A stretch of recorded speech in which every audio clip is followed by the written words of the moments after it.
సచివాలయంలో కాంగ్రెస్ తల్లి విగ్రహ ఏర్పాటును నిరసిస్తూ జనగామ జిల్లా వ్యాప్తంగా బీఆర్ఎస్ నేతలు తెలంగాణ తల్లి విగ్రహాలకు పాలాభిషేకాలు నిర్వహించారు. పాలకుర్తి, దేవరుపల మండలాల్లోని తెలంగాణ తల్లి విగ్రహానికి మాజీ మంత్రి ఎర్రబెల్లి దయాకర్ రావు, బీఆర్ఎస్ శ్రేణులు పాలాభిషేకాలు చేశారు.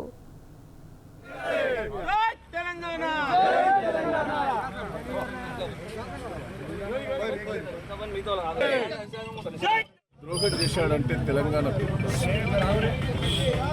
తెలంగాణ ద్రోహి మొదలే. ఆ రోజు తెలుగుదేశం పార్టీలో మేము చంద్రబాబు గారిని లెటర్ ఇవ్వాలి తెలంగాణకు అనుకూలంగా అంటే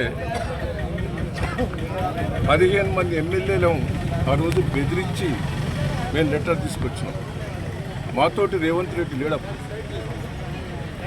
ఆయన తెలంగాణకు మొదటి నుంచి కూడా వ్యతిరేకి.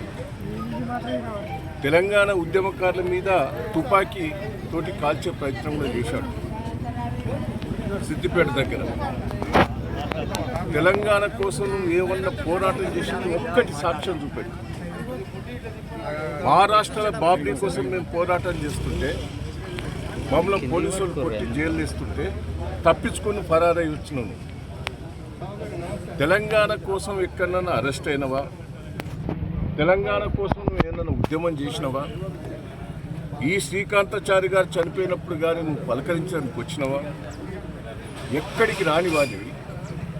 తెలంగాణ విగ్రహం గురించి నీకేమరక? నీ బొంద. ఆ తెలంగాణ విగ్రహం పెట్టింది ఏం విగ్రహం? అది కాంగ్రెస్ పార్టీ చేయి గుర్తుతో పెట్టాము. కేసీఆర్ గారు తెలంగాణ ఉద్యమకారులు రూపకల్పన చేసి పెట్టారు. తెలంగాణ అంటే బతుకమ్మ, తెలంగాణ అంటే దేవత